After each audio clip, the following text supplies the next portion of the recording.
Sudaralun, sebuah video ramai diperbincangkan di media sosial TikTok dengan akun @rpai Sumatera Utara soal pengusiran relawan Patwal Ambulan Indonesia atau RPAI yang sedang membantu mobil medis di jalan raya.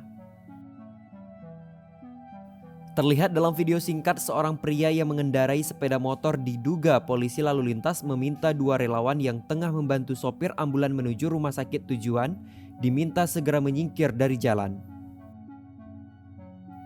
Meski demikian, terlihat para relawan terus bertahan membantu mobil tersebut agar lancar sampai tujuan meski berulang kali diusir. Kejadian itu pun disebut-sebut terjadi di Jalan Putri Hijau menuju ke Jalan Guru Pantimpus, Medan, Sumatera Utara.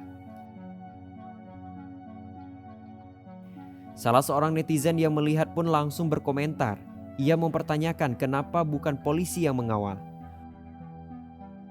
Relawan Patwal Ambulan Indonesia atau RPAI merupakan komunitas masyarakat sipil yang kerap memberikan pengawalan terhadap beberapa mobil seperti ambulans dan pemadam kebakaran.